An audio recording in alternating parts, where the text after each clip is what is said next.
کہ ہمیں نماز کی کسی بھی حالت میں چھوڑنے کی اجازت نہیں. شادی ہے تو نماز پڑھی جائے گی, جنازے کا وقت ہے تو نماز پڑھی جائے گی, ابا کا انتقال ہوا, سعودی سے لڑکا آ گیا, بھائی کا انتقال ہوا, بیوی کا انتقال ہوا, شوہر بدیش سے آ گیا, نماز جنازہ پڑھنے کے لیے اور فرض کا پتہ کوئی نہیں. کتنے لوگ وضو بنا کر سیدھے قبرستان چلے جاتے ہیں اور فرض کی نماز چھوٹی ہوئی ہے.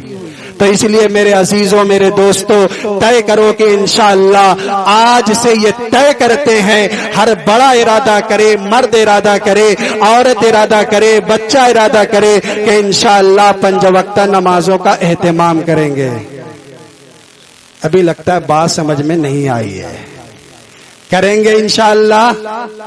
اللہ تعالی عمل کی توفیق عطا فرمائے. اللہ کے نبی علیہ السلام نے جب یہ 3 باتیں کہی نا کہ مجھے خوشبو بہت پسند ہے, مجھے عورتیں بہت پسند ہیں, مجھے نماز بہت پسند ہے, تو حضرت ابو بکر کھڑے ہو گئے, کہنے لگے یا رسول اللہ مجھے بھی 3 چیزیں بہت پسند ہیں. اب سننا چاہیں گے نا کہ حضرت ابو بکر کی 3 چیزیں پسند کیا ہیں. وہ ابو بکر جس کے بارے میں اللہ کے نبی علیہ السلام نے فرمایا کہ سب لوگوں کے احسان کا بدلہ میں نے دنیا میں ادا کر دیا, ایک ابو بکر ہے جس کے احسان کا بدلہ میں دنیا میں ادا نہیں کر سکتا, اللہ ہی میدان محشر میں عطا کرے گا. حضرت ابو بکر کھڑے ہو کہنے لگے یا رسول اللہ مجھے 3 چیزیں بہت پسند ہے. کیا؟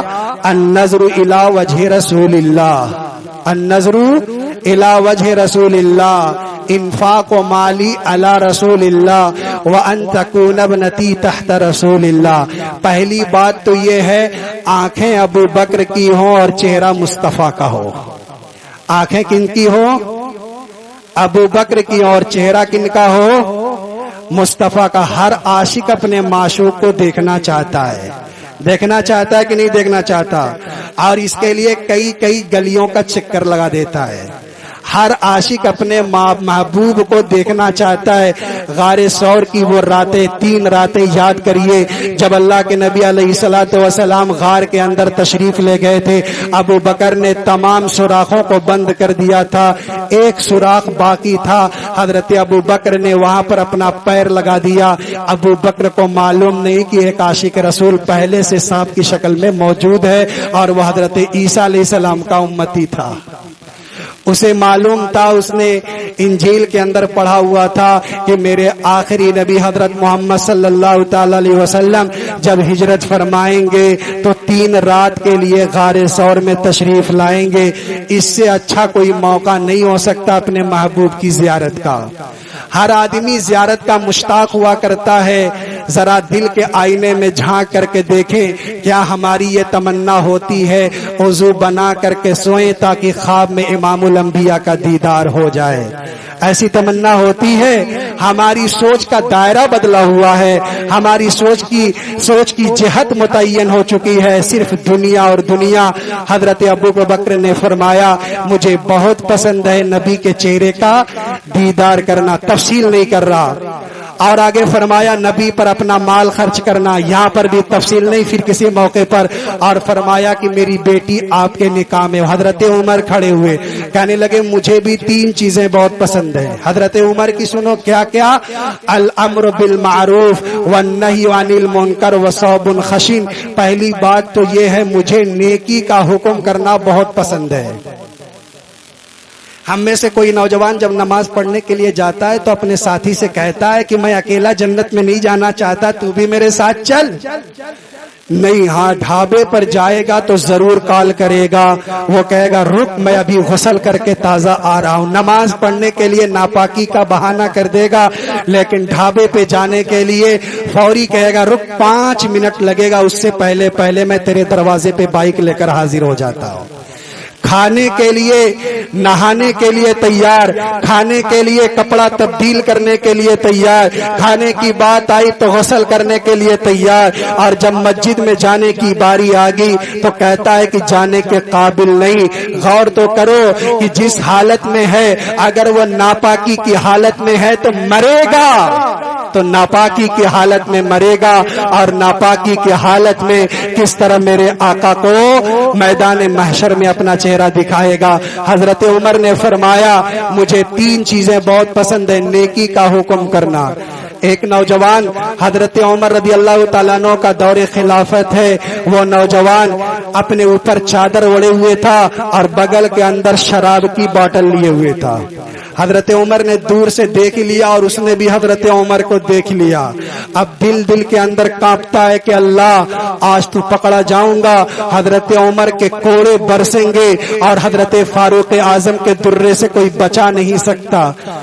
یہ واقعہ درۃ الناصحین فی الواض والارشاد کے اندر نقل کیا گیا۔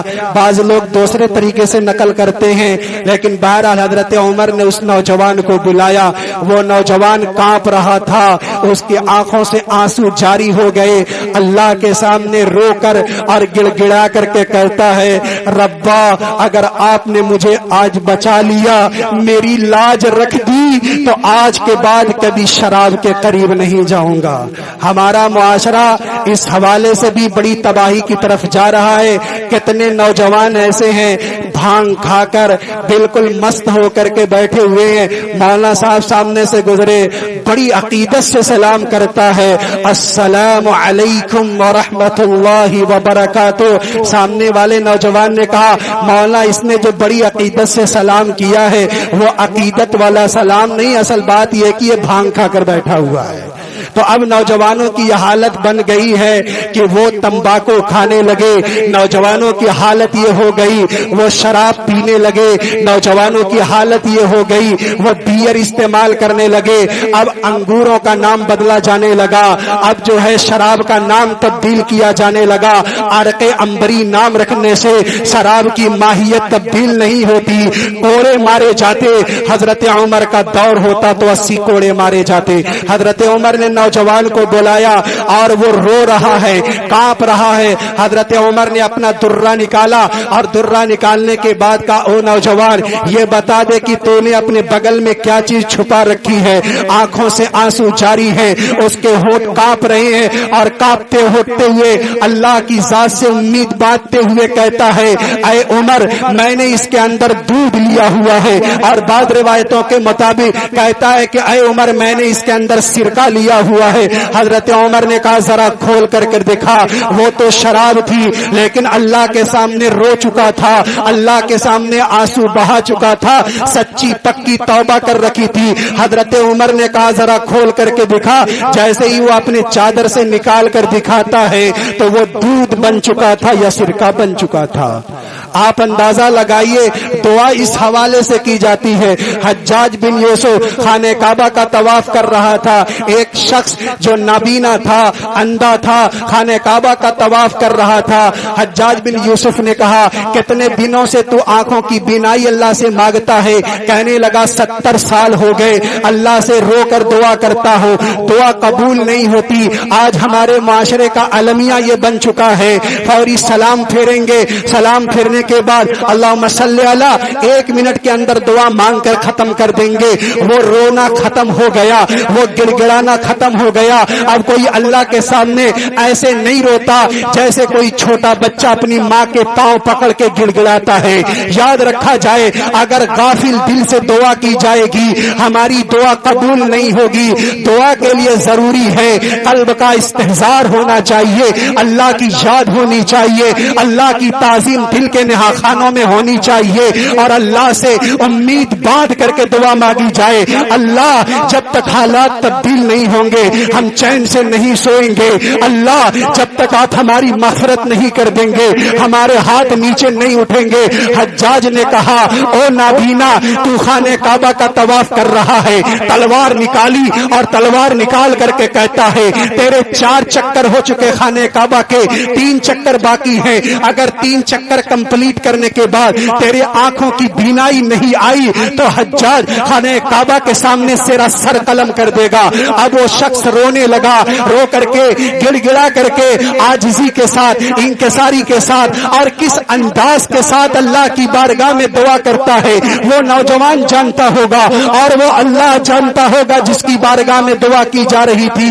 وہ روتا رہا, گڑ گڑاتا رہا, کہتا ہے ربا آپ میرے آنکھوں کی بینائی واپس کر دیجئے ورنہ یہ تلوار میرا سر سے تنز میرا سر تن سے جدا کر دے گی. روایتوں کے اندر لکھا 7 چکر مکمل نہیں ہوئے تھے, اللہ نے اس کی بینائی کو واپس کر دیا تھا. یہ کس بنیاد پر ہے؟ یہ اس بنیاد پر ہے کہ دعا مانگنے کا سلیقہ ہونا چاہیے. رو کر کے, گڑ گڑا کر کے, آنسو بہا کر. روایتوں کے اندر آتا ہے دعا مانگو تو رو, آنکھوں سے آنسو جاری ہو جائیں. اور اگر اتنا نہ کر سکو بڑے پور کے نوجوانوں اتنا ضرور ہونا چاہیے, رونے جیسی شکلیں تو بنا لو, شاید اللہ کو ہماری شکل پہ پیار آ جائے. اے اللہ حالات بڑے بڑے کشیدہ ہیں, نوجوان بگڑتے جا رہے ہیں, والدین کی اطاعت کا جذبہ اٹھتا ہوا جا رہا ہے, لوگ مدارس اسلامیہ کو چھوڑتے جا رہے ہیں, علماء سے اپنا تعلق توڑتے جا رہے ہیں. اللہ حالات کو سازگار فرما دے, اولاد کو فرما بردار بنا دے, بیٹیوں کو اسلام کی شہزادی بنا دے, مدارس کو علم کا گہوارہ بنا دے, علماء سے تعلق استوار کر دے. اگر ایسی دعا کریں گے تو ہماری آنے والی نسلوں کا ایمان سلامت رہے گا, ورنہ یاد رکھیے گا یہ کوئی ناچنے والا آوارہ تیار ہوگا ہمارے اپنے گھروں سے. اللہ تعالی ہماری حفاظت فرمائے. حضرت عمر بڑے سخت تھے, کیا کرتے تھے؟ نیکی کا حکم کرتے تھے اور برائی سے روکتے تھے. اور تیسرا کام کیا کرتے تھے؟ تیسرا کام حضرت عمر کہتے ہیں کہ مجھے موٹا جھوٹا کپڑا پہننا پسند ہے, کوئی بہت چمکدار بڑا قیمتی لباس نہیں پہننا چاہتا. مولانا محبوب صاحب نے آپ کے سامنے ذکر کیا تو اللہ تعالیٰ حضرت کا سایہ دراز فرمائے اور ان سے استفادے کی خوب ہمیں توفیق مرحمت فرمائے. حضرت عمر جب بیت المقدس فتح کرنے کے لیے جا رہے تھے, کپڑے پہ کتنے پیوند کے نشانات تھے؟ 70 تھے, اور ایک پیوند چمڑے کا تھا. حضرت عمر رضی اللہ تعالیٰ عنہ نے ساتھ میں اپنے غلام زید بن اسلم کو لیا ہوا تھا اور جانے لگے. کسی نے کہا حضرت عمر آپ وقت کی بڑی حکومت کے سامنے جا رہے ہیں, یہودیوں کے پاس جا رہے ہیں, اچھا کپڑا استعمال کر لیجئے اور اونٹنی کے بجائے گھوڑا استعمال کر لیجئے. تو حضرت عمر نے کپڑا استعمال تو کر لیا اور سواری بھی تبدیل کر لی. اس کے بعد حضرت عمر نے کہا میرے دل کے اندر کچھ تغیر محسوس ہوتا ہے, لباس بھی اتار دیا اور سواری بھی تبدیل کر لی اور کہا اللہ تعالیٰ نے ہمیں جو عزت عطا فرمائی ہے وہ لباس سے نہیں عطا فرمائی ہے, اعزنا اللہ بالاسلام, اللہ نے ہمیں جو عزت عطا فرمائی ہے وہ اسلام سے عطا فرمائی ہے, اسلام سے عطا فرمائی. حضرت عمر جانے لگے, راستے میں معاہدہ ہونے لگا کہ بیت المقدس جا رہے فتح کرنے کے لیے, 1 میل تک میں سوار رہوں گا اور میرے غلام تم نیچے رہو گے, اور 1 میل کے بعد تم اونٹنی پہ سوار ہو جانا اور میں نیچے رہوں گا. غلام تڑپ گیا, ہاتھ جوڑ کر کہتا ہے کہ فاروق اعظم میں نیچے ہی ٹھیک ہوں, آپ اوپر رہیے. حضرت عمر نے کہا نہیں, عدل کا معاملہ ہوگا. دنیا کے حکمرانوں کو سبق لینا چاہیے حضرت فاروق اعظم سے. حضرت فاروق اعظم نے ایک نوجوان کو, ایک غلام کو جو درجہ دیا ہے تاریخ میں اس کی مثال نہیں ملتی. حضرت عمر رضی اللہ تعالیٰ عنہ 1 میل کا جو فاصلہ طے ہوا تھا ایسے ہی جانے لگے, اور جب بیت المقدس قریب آ گیا تو باری نوجوان کی تھی اونٹ پہ سوار ہونے کی, اور حضرت فاروق اعظم کی باری تھی اونٹنی کے نکیل پکڑنے کی. نوجوان نیچے آ کے ہاتھ جوڑ کر کہتا ہے فاروق اعظم خدا کے واسطے کچھ تو خیال کریے, وہ سامنے دشمنوں کا لشکر ہے, وہ دیکھے گا کہ وقت کے امیر المومنین 22 لاکھ مربع میل پر حکومت کرنے کرنے والے فاروق اعظم، 4000 مسجدیں تعمیر کرنے والے فاروق اعظم، 900 جامع مسجد تعمیر کرنے والے فاروق اعظم، مسجد نبوی سے صدا بلند کی تھی آپ کی آواز یا ساریہ الجبل الجبل، یہ آواز عراق کی سرزمین مقام نہاوند میں پہنچی تھی۔ نہ ٹیکلا جوجی کا کوئی زمانہ تھا، نہ موبائل کا کوئی دور تھا، نہ نیٹ ورک کا کوئی سسٹم تھا، یہ فاروق اعظم تھے، مسجد نبوی میں خطبہ دے رہے تھے، جمعہ کا خطبہ، درمیان میں خطبہ روک کر کے کہا تھا یا ساریہ الجبل الجبل۔ 1 مہینے کے بعد لشکر آیا، وہ کہنے لگا کہ دشمن پیچھے سے حملہ کرنا چاہتا تھا، کسی نے الجبل الجبل کی صدا بلند کی، ہم اوپر چڑھ گئے اور ساریہ کا لشکر جیت گیا۔ فاروق اعظم کہنے لگے وہ آواز کسی اور کی آواز نہیں تھی، وہ آواز فاروق اعظم کی آواز تھی۔ اب بتائیے اتنے عظیم الشان، لیکن اپنے خادم سے کہتے ہیں اونٹنی پر تجھے سوار ہونا ہے۔ یہودیوں نے اپنی کتابوں میں پڑھا ہوا تھا کہ جو بیت المقدس فتح کرنے کے لیے آئے گا وہ عمر ہوگا، میرے مصطفیٰ کا غلام ہوگا، اس کے کپڑے پہ 17 پیوند کے نشانات ہوں گے، اور وہ آئے گا تو اونٹنی پہ سوار ہو کر نہیں آئے گا، اونٹنی کی لگام لگائے گا۔ ان لوگوں نے آ کر کے دیکھا، جب علامتیں دیکھی تو بیت المقدس کو بغیر لڑے ہوئے فتح کر دیا تھا۔ وہ بیت المقدس اور وہ غزہ اور وہ رفح کا علاقہ جہاں اسرائیل بمباری کر رہا ہے، لاکھوں بچوں کو شہید کر دیا گیا، مردوں کو قتل کر دیا گیا، مکانات ڈھا دیے گئے، لیکن سلام محبت ہو ان نوجوانوں کو، سلام عقیدت ہو وہاں کی ماں بہنوں کو جنہوں نے اپنے بچوں کو یتیم تو کرنا گوارا کیا، جنہوں نے اپنے بھائیوں کو شہید کروایا، جنہوں نے اپنے گھر والوں کی لاشوں پہ لاش تو اٹھانا گوارا کیا، لیکن یہ تو نہیں کیا کہ غیروں کے سامنے اپنی گردن جھکا دی جائے۔ انہوں نے کہا تھا اسلام کا پرچم بلند رہے گا، ہم مسجد اقصی کے تحفظ کے لیے اپنے سر کی بازی لگانے کے لیے تیار ہیں۔ اسی لیے تو میرے آقا نے فرمایا تھا لا تزال طائفۃ من امتی لا یضرهم من عاداهم، پوری کائنات میں ایک جماعت ایسی ہوگی، پوری دنیا مل کر کے اسے دبانا چاہے گی، ختم کرنا چاہے گی، ختم نہیں کر سکتی۔ پوچھا گیا میرے آقا وہ کہاں رہتے ہوں گے؟ آپ نے فرمایا وہ فلسطین کے ارد گرد رہتے ہوں گے۔ تو اللہ تعالی ہمیں بھی ان کے نقش قدم پر چلنے کی توفیق عطا فرمائے۔ اتنا تو کریں کہ ان کے لیے دعا کریں، اتنا تو کریں اپنی دعاؤں کے اندر استقامت کی دعا کریں، اتنا تو کریں کہ اپنے گھر کی مسجدوں کو آباد کریں، اپنے علاقے کی مسجدوں کو آباد کریں۔ حضرت عمر رضی اللہ تعالیٰ عنہ نے قلعے کو فتح کر لیا تھا، عالی شان لباس نہیں زیفتن کیا تھا، پھٹا پرانا کپڑا پہنا تھا۔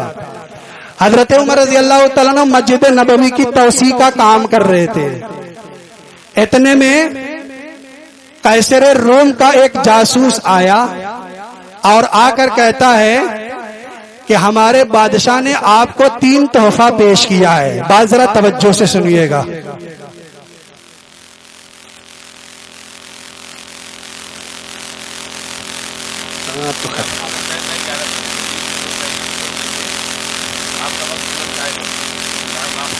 چلیے بہرحال اب وقت ختم ہو چکا ہے، دعا کرا دیجیے۔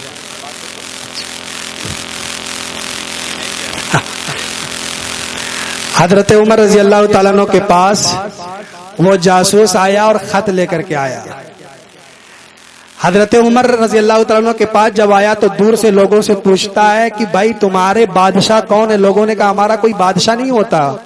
کہا پھر تمہارا امیر؟ کہا امیر بھی نہیں ہوتا۔ کہا پھر تمہارا حکمراں کون؟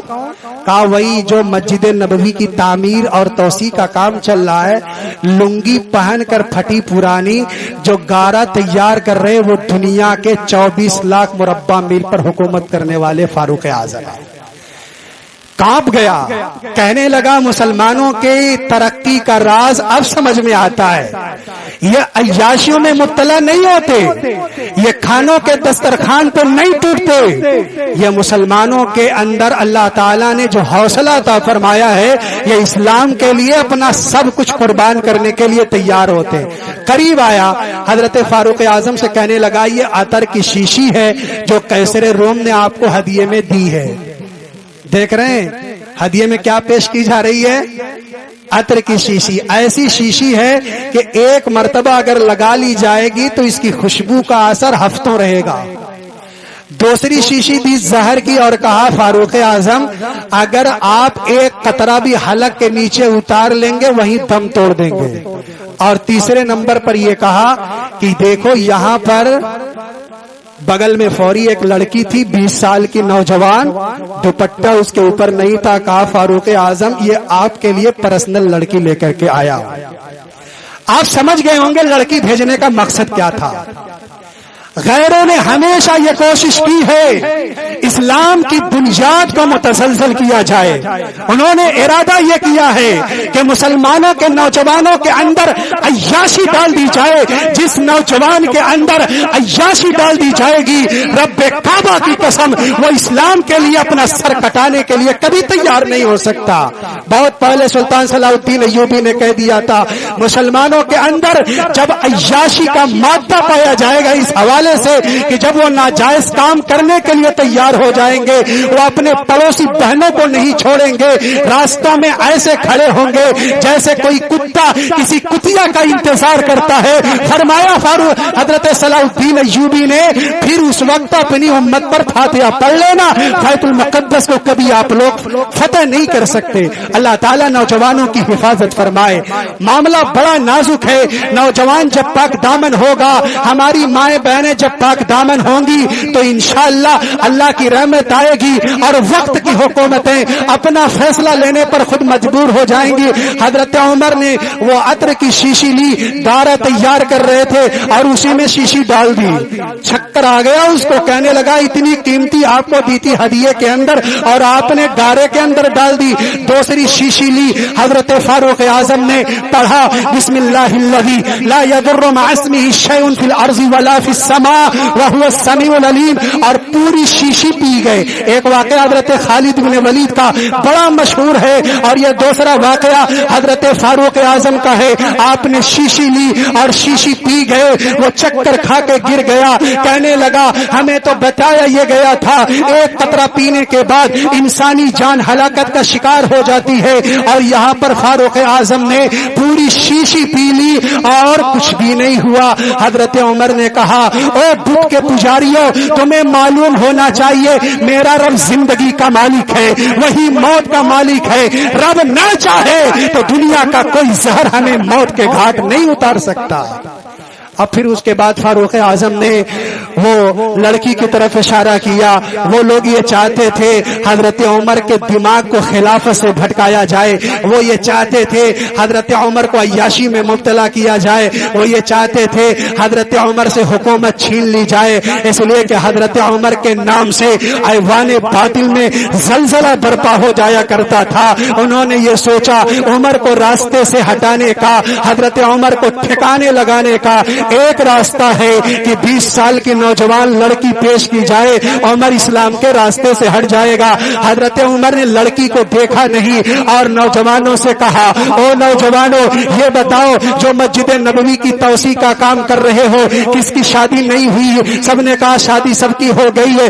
ایک نوجوان ہاتھ اٹھا کر کہتا ہے فاروق اعظم میری شادی نہیں ہوئی. حضرت فاروق اعظم نے وہی بلایا, خطبہ پڑھایا اور لڑکی کا ہاتھ پکڑا دیا, لے جاؤ یہ تمہاری بیوی ہو چکی ہے, اب تمہیں یہاں کام کرنے کی ضرورت نہیں. وہی چکر کھا کے گر گیا, افاقہ ہوا, پہنچا قیصر روم کے پاس, چہرے کا رنگ بدلا ہوا تھا. قیصر روم کہنے لگا ارے داستان بتاؤ کیا رزلٹ آیا کہ فاروق اعظم نے لڑکی تو قبول کر لیا ہوگا, وہ بڑے مست ہو گئے ہوں گے, اپنے کام کو اپنی ڈیوٹی کو چھوڑ دیا ہوگا, اس کے چہرے کا رنگ بدل گیا. کہنے لگا فاروق اعظم کے بارے میں ایسا تصور نہ کرو, بس اتنا جانتا ہوں پوری دنیا کی طاقت اکٹھا کر لو فاروق اعظم کا مقابلہ نہیں کیا جا سکتا. کیوں؟ اس لیے کہ یہ اسلام پہ مر مٹنے والے تھے, اسلام کے لیے اپنی جان قربان کرنے والے تھے. آخری بات بتا کر اپنی گفتگو ختم کرتا ہوں. نوجوانوں کے حوالے سے اسلامی معاشرہ کا یہ پروگرام ہے, پروگرام تب کامیاب ہوگا جب یہ میرا نوجوان دین کی پٹری پر آ جائے گا, والدین کے قدموں میں آ جائے گا, علماء سے محبت کرنے لگے گا, مسجدوں کو آباد کرے گا اور قرآن کو سینے سے لگانے لگے گا. بغداد جو علوم اسلامیہ کا مرکز تھا کسی زمانے میں، لوگوں نے یہ کہا، جاسوسوں نے یہ کہا پتا کرو کیا بات ہے کہ مسلمانوں پر حملہ کرنا ٹھیک ہے یا ٹھیک نہیں ہے۔ ایک جاسوس آیا دریا کے کنارے تو کیا دیکھتا ہے 4 بجے ہیں، 3:30 بجے ہیں، رات کے سناٹے کا وقت ہے، تہجد کا وقت ہے۔ وہ جاسوس دیکھتا ہے کہ ایک نوجوان تیر کمان لے کر دریا کے کنارے پہنچا ہوا ہے، اور وہ جاسوس کہتا ہے کہ نوجوان کیا تم سوئے نہیں ہو؟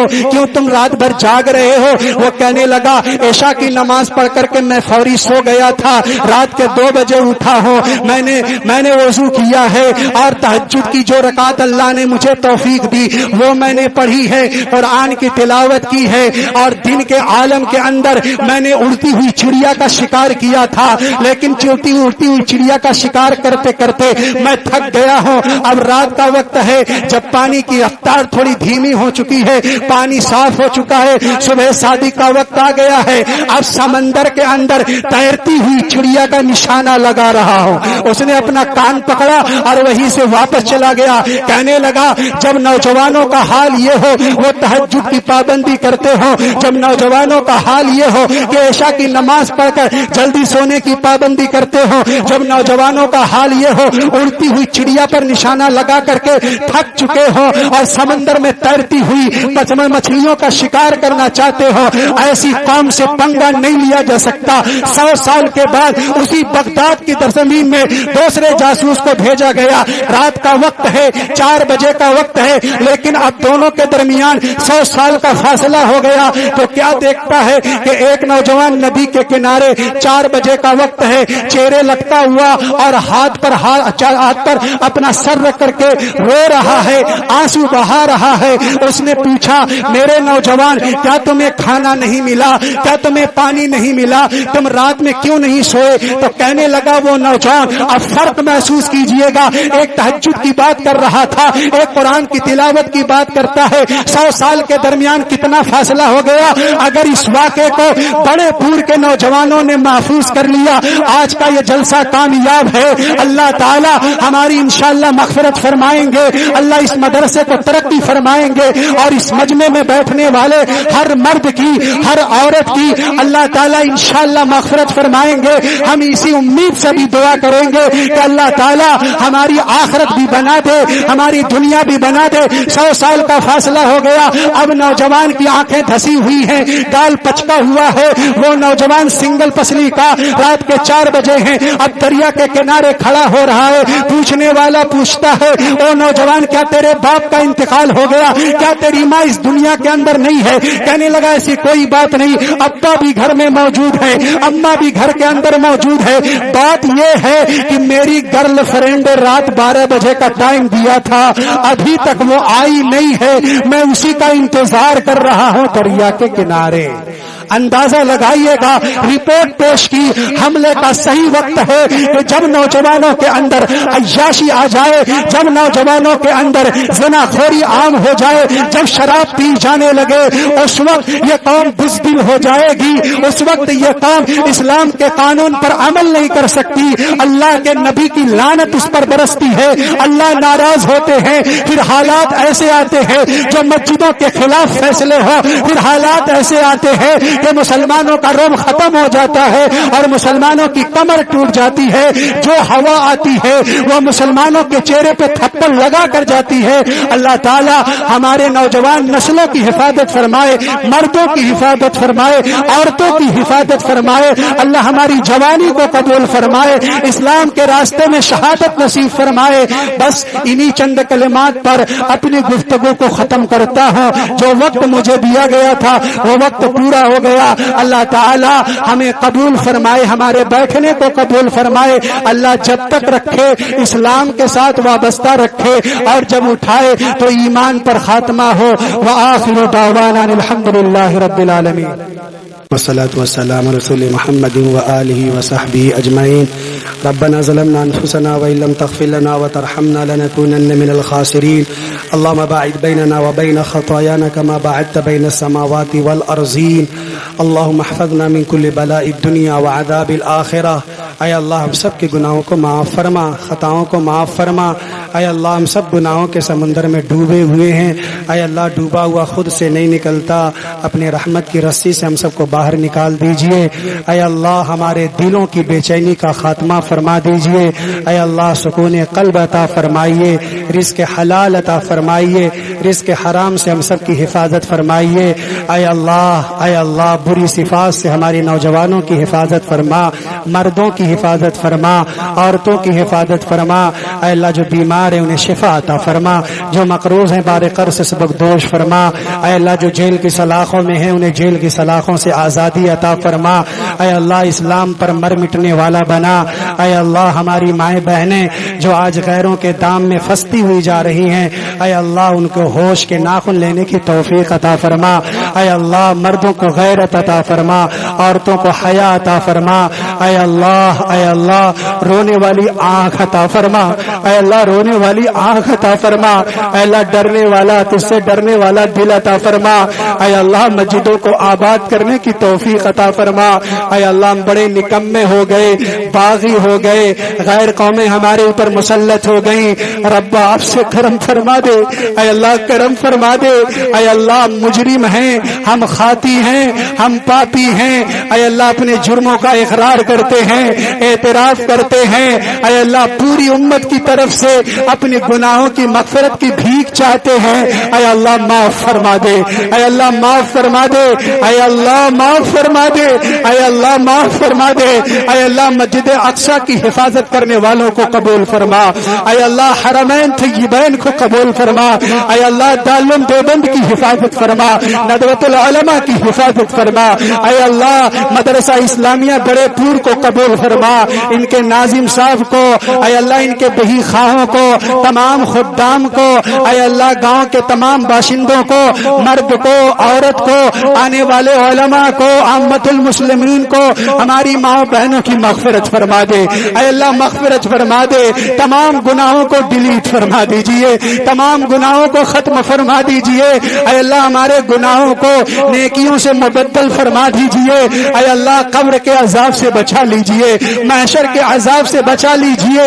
اے اللہ ہمارے تمام گناہوں صغیرہ اور کبیرہ سے حفاظت فرمائیے۔ اے اللہ قبر روزانہ 70 مرتبہ چیخ کر کہتی ہے میں کیڑے مکوڑے کا گھر ہوں، میں حشرات الارض کا مکان ہوں، میرے اندر آنے سے پہلے نیک اعمال لے کر کے آنا۔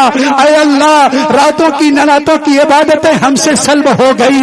اے اللہ ہم لٹ گئے، ہماری مسجدیں لٹ گئی، ہمارا تقوی لٹ گیا، راتوں کی عبادت لٹ گئی۔ اے اللہ لٹا ہوا قافلہ آپ کے سامنے بھیک مانگتا ہے۔ اے اللہ لٹے ہوئے قافلے پر لوگ رحم کھا جاتے ہیں، لٹے ہوئے قافلے کو لوگ کچھ پیسے دے دیتے ہیں، کچھ زیادہ راہ کا انتظام کر دیتے ہیں۔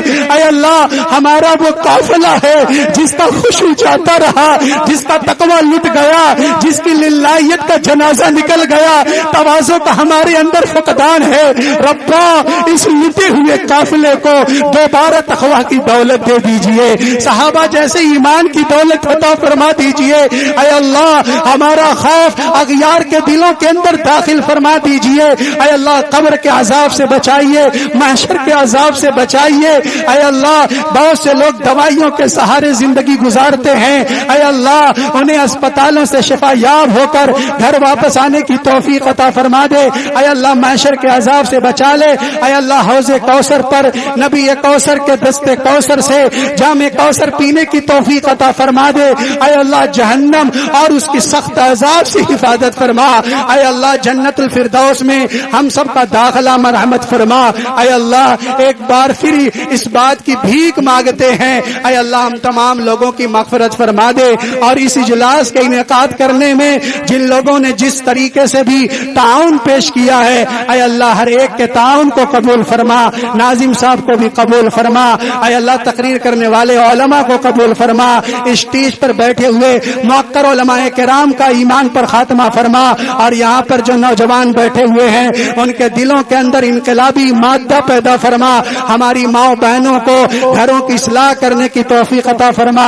اے اللہ ہماری ان مختصر سی دعا کو امام الانبیاء حضرت محمد صلی اللہ علیہ وسلم کے صدقے طفیل قبول و منظور فرما۔ ربنا تقبل منا إنك أنت السميع العليم وتب علينا إنك أنت التواب الرحيم. سبحان ربك رب العزة عما يصفون وسلام على المرسلين والحمد لله رب العالمين.